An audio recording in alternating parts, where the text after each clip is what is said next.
Hello friends, Surendrapuri part 1 చూసారు కదా. Part 2లో ఏంటంటే కొన్ని దేవాలయాలు అలాగే కొన్ని లోకాలు మిస్ అయ్యాయి. ఆ మిస్ అయినవి ఈ వీడియో కంటిన్యూగా ఉంటుంది. అది చూడని వాళ్ళు ఒకసారి ఆ వీడియో కూడా చూసేసేయండి. ఇదైతే తప్పనిసరిగా చూడాల్సిన వీడియో, ఖచ్చితంగా చూడండి.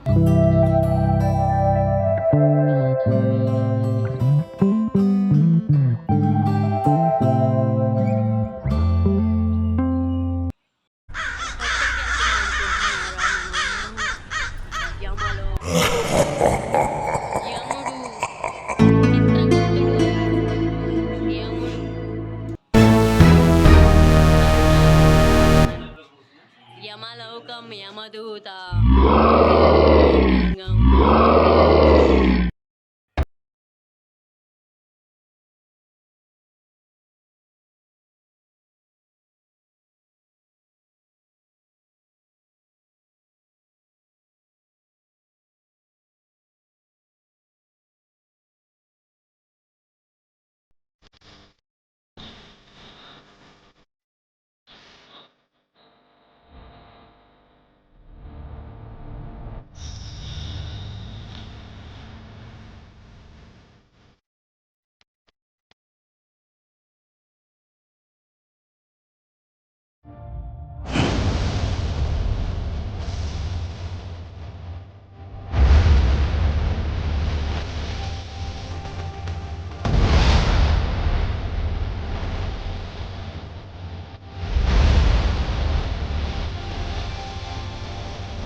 ఇదైతే మహాభారతంలోని మయసభ పర్వం అనమాట.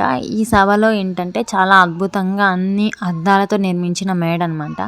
ఒక మిర్రర్లో చూస్తే చాలా దూరంలో ఎన్నో మిర్రర్స్ ఉన్నట్టు అనిపిస్తుంది, కానీ జస్ట్ ఒక మిర్రర్ అడ్డం పెట్టారంతే. కానీ మనకి భవనం చాలా దూరం ఉన్నట్టు అనిపిస్తుంది అనమాట, చాలా పెద్దగా అనిపిస్తుంది. అది మిర్రర్ ఎఫెక్ట్ అనమాట. మనకే ఎంత కన్ఫ్యూజింగ్గా ఉంటే అప్పట్లో దుర్యోధనుడు కూడా అద్దం అనుకొని నీటిలో కాలేసి పడిపోతాడు. అలా పడినప్పుడు ద్రౌపది అండ్ చెలికత్తెలు చూసి నవ్వుతారనమాట.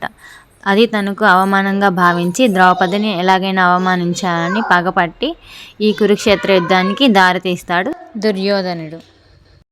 చూశాడు కదా, అద్దాల మేడ, మయసభ అంటే ఇంకా మాయాత్మకం అనమాట. అంతా మాయగా అనిపిస్తుంది. ఉన్నట్టు లేనట్టుగా, లేనిది ఉన్నట్టుగా కనిపిస్తూ ఉంటుంది. చాలా ఎగ్జైటింగ్గా అనిపించింది ఈ మయసభ చూడడం. ఈ పర్వం అనంతరం మనకి ఇంకా కురుక్షేత్ర యుద్ధం చూపిస్తారనమాట. ఆ యుద్ధంలో వెళ్ళడానికి అర్జునుడు భయపడుతుంటే శ్రీకృష్ణుడు తన యొక్క విశ్వరూపం చూపించి ఎలా యుద్ధం చేయాలి, ఎవరితో యుద్ధం చేయాలి, ఎందుకు చేయాలి, దేనికోసం చేయాలి అని, ధర్మయుద్ధం కోసం అని చెప్పని గీతోపదేశం చేస్తాడనమాట. ఆ సన్నివేశం ఇది.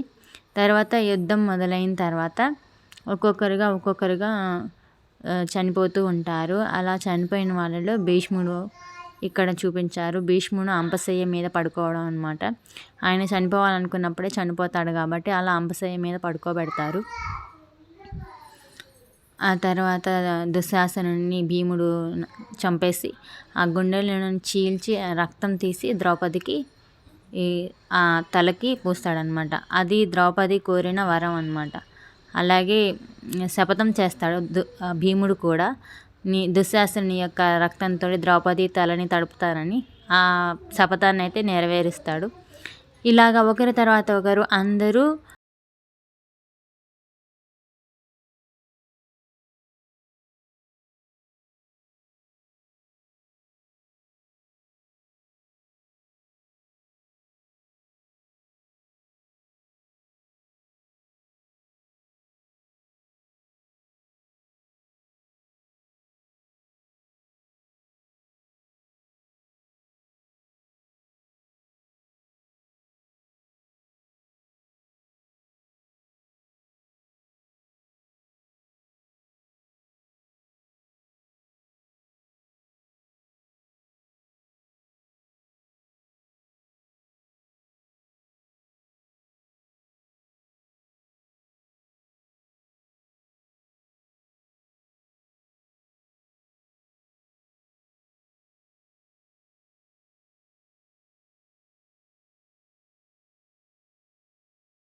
భారతాన్ని గణేశుడు రచించిన విధంగా అక్కడ ఒక పిక్చర్ని చూపించారు. ఇదండి సురేంద్రపురిలో నేను చూసిన విశేషాలు, వింతలు. మీరు చూడాల్సిన వింతలు. మీరు డైరెక్ట్గా చూస్తే మంచిగా ఎంజాయ్ చేస్తారు. అలాగే పిల్లలతో వెళ్తే కొంచెం బాగుంటుంది. ఎందుకంటే పిల్లలకు మన పురాణాలు చెప్తూ ఉంటాము, వాళ్ళకి అర్థమయ్యే ఏజ్లో అయితే ఇంకా బాగుంటుంది. మా పిల్లలు ఇంకా చిన్న పిల్లలు కాబట్టి. అంతా అయిపోయిన తర్వాత ఎగ్జిట్ అయితే ఇలా ఉంటుంది మనకి. Thank you for watching.